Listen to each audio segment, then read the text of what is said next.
sjukaste jag sett.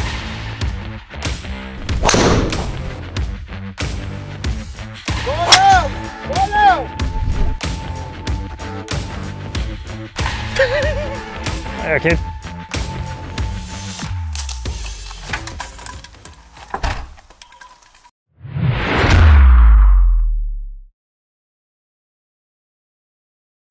Okej, det är dags igen. Den omtalade succén Oskars skaftskola. Ja. För ett tag sedan så lanserade vi ju din skaftskola. Del nummer 1. Ja. Den kan ni kolla på här uppe. Finns det en sån liten länk till den? Ja, snyggt. Ja, Visst. vet jag lär mig hela tiden. Och idag är det dags för del nummer 2. Yes. Och vad ska vi prata om då?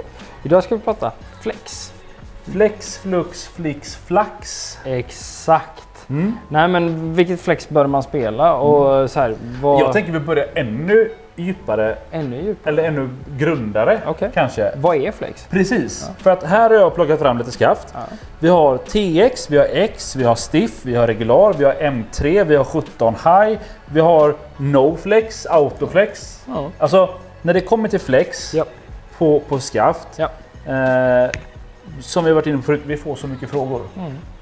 Vilket flex ska jag ha? Vad är en M3? Hur funkar autoflex? Och när ska man ha TX? Vad är skillnaden på TX och X? Till exempel. Du har stiff plus och så vidare. Och så vidare. Och vi håller oss till woodskaft idag. Gör vi.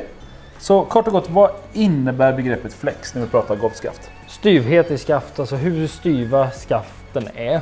Sen är ju ett X i ett märke behöver inte vara ett X i ett annat. Men de har sina såna här, ja men okej då, om vi tar diamanaskaften till exempel.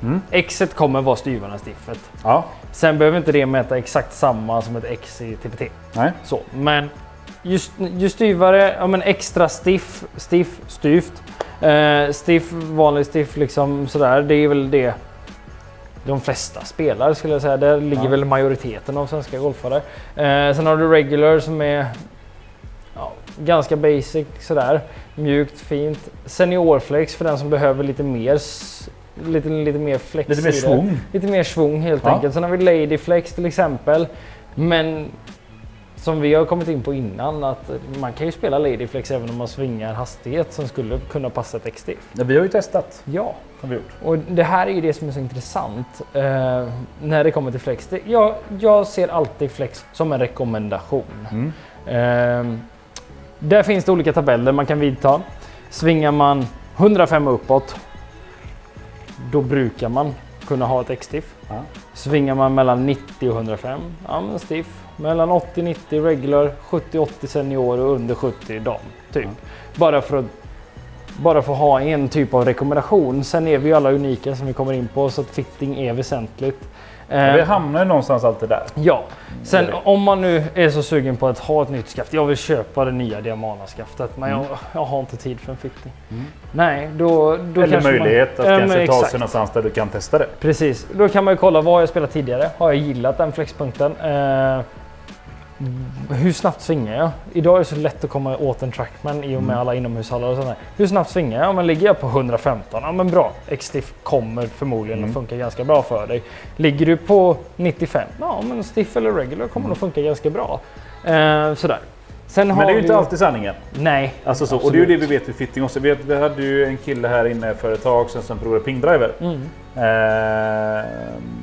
Och men han låg på typ 125-126 svinghastighet. Där ping tog 2,0 i svarta i stiff. Det gav ju absolut bäst resultat. Och det här händer hela tiden. Det är det som är så roligt, för att folk sitter och googlar hemma och så kommer de till mig och säger jag har googlat på det här, jag borde egentligen spela det här skaftet. Fast varför borde du det? Vi har ju testat, det här funkar ju skitbra för dig. Och lite som jag säger, jag svingar väl en bra dag 120-125. Sådär. Jag spelar stiffskaft. Och det händer varje gång jag kommer ut och spelar med någon som jag inte brukar spela med. Så bara, men så slår en sneddrive på 18 hål. Ja, du borde nog inte spela stiffskaft. Nej, och vad grundar du den datan på liksom? Nej, men jag trivs väldigt bra i mitt stiffskaft. Sen har vi då, som vi pratade om innan, stiff plus Vi har TX. Vad är skillnaden? Jag skulle säga... Men jag tänker, om vi tar den frågan, för den får ju faktiskt ganska mycket. Vi har ju ändå en målgrupp på golfare ganska stor som faktiskt spelar mycket X och svingar ganska hårt på bollen. Absolut. Och en fråga som vi får ofta till oss, okej, vad är det för skillnad på TX och X? Ja. Vad står själva T för? Ja. Nej, men jag skulle säga att TX styvare variant av X, det är lite mer tippat helt enkelt. Skulle du säga att skillnaden från att gå från ett stiff, om vi tar då till exempel Diamana Whiteboard, det nya, om vi har det stiff till X, du är en viss skillnad däremellan. Absolut. Skulle du säga att skillnaden är lika stor från ett X till ett TX? Nej. Jag skulle inte vilja påstå det. Nej, inte jag heller. Sen så finns det väl folk som kanske skulle det, men jag tycker att jag spelar till exempel Diamana TX i min spoon, men jag spelar stiff i min driver. Märker jag någon större skillnad? Ja. Olika profil på skaften, jättesvårt att svara på. Märker jag någon tydlig skillnad? Nej, skulle jag säga rakt av sådär. Men TX, om man ser till, märker du någon skillnad mellan stiff och stiff plus då? Minimalt, men vi kanske får lite mer stabilitet stiff plus till exempel.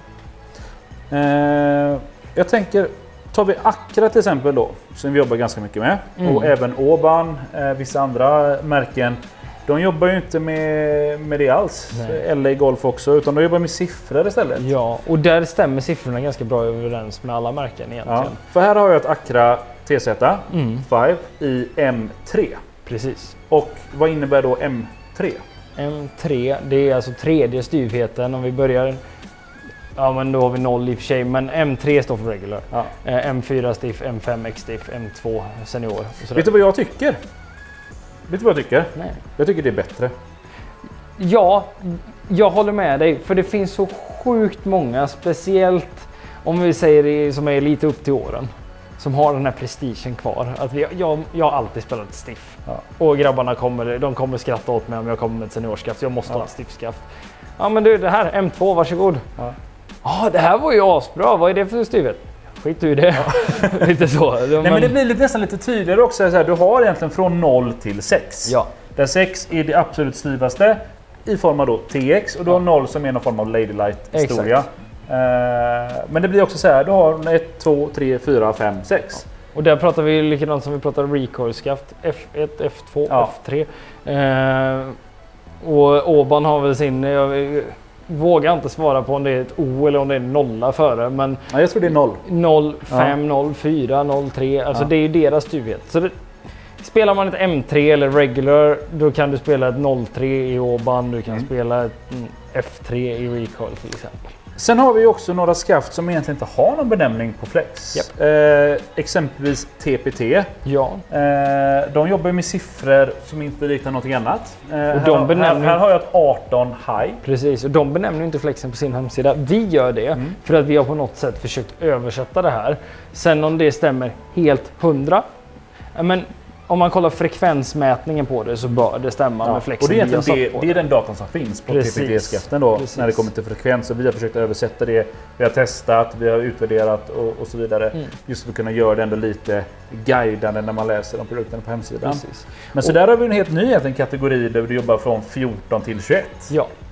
Varför de gör det vågar inte jag svara på. Nej, men jag tycker det är bra för att jag oftast absolut mest sålda TPT-skaft 19 high. Ja. Vad svingar genomsnittsmänniskan som har fitting här? Ungefär runt 100-105 skulle jag säga att många som kommer in svingar. 19 high har passat de flesta. Och frekvensmätt skulle det vara senior. Ja. Men vad spelar longdriving-killarna? De spelar 21 high. Ja. Det var det vi testade när vi skulle slå långt. Det är ju inte så att det skaftet blir sådär sjukt ostabilt. För TPT är ju byggt på ett helt annat sätt. Och det är lite så när vi kommer in på Autoflex också, som inte har någon tydlig ja, men flex. Precis, för där har de ju, Autoflex har ju olika modeller. Yep. De har SF 305, 405X, 505X, XXX. Men där står ju inte X-et som kommer till, eller de har ju S och S. S och X, men det där har egentligen ingenting med X-stiff att göra. Absolut inte. Absolut. Utan det är egentligen bara deras benämning på det. Ja. Vilket är också lite intressant, för här jobbar man ju nästan mest bara med vikt. Ja, och där skulle jag säga att men sen finns det också rekommendationer från Autoflex att en 405 till exempel, om du har över den här hastigheten så bör du inte ha det, för då kan det vara så pass mjuk så att det går av liksom. Men 305 mjukast lättast, 405 över där, 505 det som är tyngst och störst. Vi har ju också satt ut Flex rekommendation eller vad vi anser faktiskt är. Okej, men 305 det är typ ett seniorskaft. Ja. 505 XX, ja men det är ett X-stift skaft. Men sagt, där är det ju lite mer baserat på svinghastigheter. Korrekt. Något annat som du vill få in när vi pratar Flex och vi håller oss till woodskaft. Är det någon skillnad på, jag tänker om jag har ett X-stift-skaft i min driver. Bör jag ha det i min fairway 5, i min spoon, i min 3? Alltså som sagt, var klubba bör provas ut. För jag märker ganska många gånger att okej, jag kanske slår en driver som jag slår lite ner på bollen, får ganska mycket spin. Jag sätter ett X-stift-skaft där för att få ner spinnen, för att få lite mindre loft i impact och sådär. Men så kommer man till spoonen som mår bra av att vara kanske något negativ till 0 i attackvinkel. Där får vi helt plötsligt ingen spin. Ja, men då kanske vi behöver sätta ett mjukare skaft för att få bollen upp i luften helt plötsligt. Eller en annan profil. Eller en annan men det profil. ska vi prata nästa gång. Ja, men generellt sett så spelar du ett stiff i driven så kan du spela ett stiff i spoonen. Men många gånger när vi gör fitting så kanske man inte hamnar på exakt samma. Så att kommer man härifrån och har fått stiff i driven och X i spoonen så finns det en anledning till det. Det är inte det att jag har försökt lura någon utan det finns en anledning till det. Ja. Och så att vi har ju allt ifrån väldigt lätta seniorskaft till väldigt tunga TX-skaft. Det är väl 90-80 TX någonting på lite olika modeller som vi har som för de som är riktigt tuffa och bamsestarka. Så vill ni veta mer om Flex eller har du en specifik fråga om Flex, ställ din fråga antingen här direkt nedanför eller mejla Oskar, gå in på vår chatt så finns vi där. Ja. Då har vi benat ut lite mer om Flex, kort och gott. Ja. Nästa gång är det dags för del 3 i Oskars fantastiska skaftskola och då ska vi prata kanske det mest luddiga, det mest svårtolkade, men egentligen det som kanske betyder allra mest. Och det är skaftprofiler. Så tills dess så tackar vi för oss. Adjö, adjö. Och så syns vi snart igen. Det gör vi. Hej!